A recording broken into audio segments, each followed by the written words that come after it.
When I was 30 years old, I calculated the day of my own death. I came up with this number by taking a dozen online life expectancy tests, averaging the results, and figuring in leap years. Then I scheduled the whole thing on my Google Calendar at 12 p.m. on November 6, 2069, a Wednesday. It was a long time to wait to die, so I passed the time by calculating other things. For example, I calculated that I could get exactly 42 3mm slices out of one 5-inch cucumber, and that I had walked my dog 8,942 times, and that over the course of my life, I'd taken 10,920 antidepressants. My father died when I was 15. I was taken to a child psychiatrist who diagnosed me with major depressive disorder and generalized anxiety disorder. He gave me a script for Effexor XR and Wellbutrin XL, two drugs that to this day are not approved for use in children or teens by the FDA. But he said my depression was genetic, predisposed. It was a chemical imbalance. He said, take these pills, come back in 6 months. We'll find a way to manage you. I didn't bother questioning this narrative. I mean, why would I? I was 15. I was taught to listen to doctors and respect institutions. So when a doctor told me that, when I had depression, I didn't question the need for antidepressants. But at 5'3" and 125 pounds, with air resistance slowing my rate of fall by 0.24 meters per second squared, I also calculated that it would take exactly 5.58 seconds for me to fall from my 30th story window to the cement below. And on that day, compared to the 19,673 days I knew I had left to live, 5.58 seconds felt like freedom. It did dawn on me that this was an odd exercise for someone whose antidepressants were working as advertised. So I dove into the literature, and what I learned was that we don't have a single randomized, placebo-controlled clinical trial that measures the long-term efficacy of antidepressants. What we do have are 4 to 12-week trials typically conducted by pharmaceutical companies, which means that the company that benefits from the sale of the drug is the same one that controls how the data is used, where the data is published, and which trial results are published, which means that neither the doctors, the patients, nor even the FDA get the full story.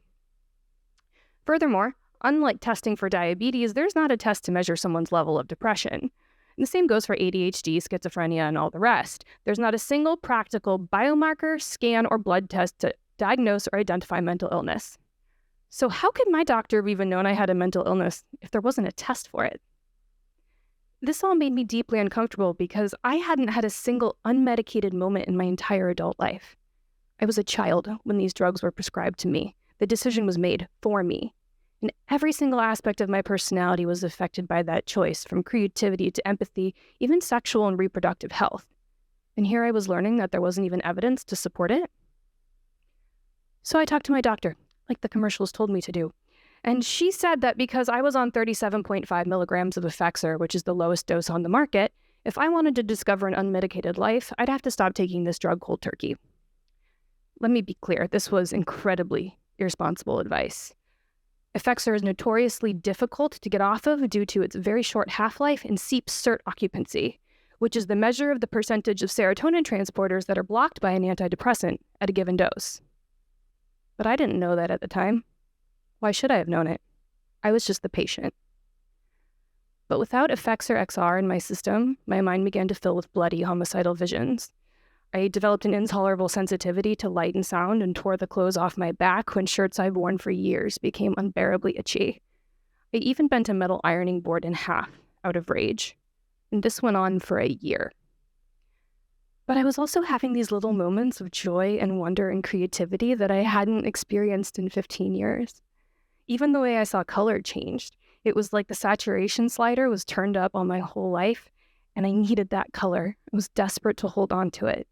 I needed color like I needed air. And so I didn't tell my psychiatrist about what was happening to me. I had a deep intuition that if I told her, she would put me on an involuntary psychiatric hold. This happens all the time. I know because today my work and my book focuses on depression recovery and safety prescribing practices. So in addition to talking to parents and corporations, I also speak to doctors and residents about psychiatric drug withdrawal because, infuriatingly, this is not taught in medical school. Without withdrawal-informed doctors, patients run the risk of being diagnosed from everything from schizophrenia to bipolar. When that happens, they can be hospitalized, often against their will, or they're forced onto sedatives and antipsychotics, all because they were having a withdrawal reaction to a low dose of a common antidepressant they were told was safe. It's now been 7 years since my last antidepressant, and the suicidal thoughts evaporated when the drugs got out of my system, which leads me to wonder if they were actually contributing to my depression. And perhaps for a small and specific subset of people, there's an argument that pharmaceutical intervention may be of short to medium-term aid. But in the 35 years since Prozac has been on the market, it doesn't take a PhD to look around and come to the conclusion that what we're doing is not working very well. I think this is because these drugs, at the end of the day, are no match for what we all really need, which is love. The sudden death of my father was not about the absence of a person. It was about the sudden absence of love. That's where I got lost, and that's where the depression appeared. And I don't think that this is an isolated incident, because when I talk to other people and I ask them to tell me their story without using the word depression, it boils down to a lack of, cessation of, or betrayal of love. Every time.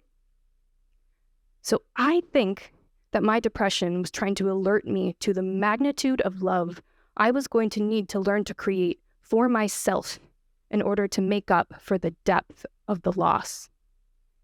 And that was going to take time, real time.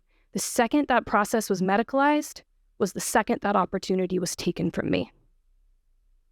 But now, today, the depression and anxiety are gone because I have learned to create that love for myself through years of deep self-work. And thank God, because as of today, I have 16,964 days left to live. Maybe, hopefully. But what I know is that I want them all. I want all the futures I never thought I'd have. Because today, compared to 5.58 seconds, 16,964 days feels like freedom.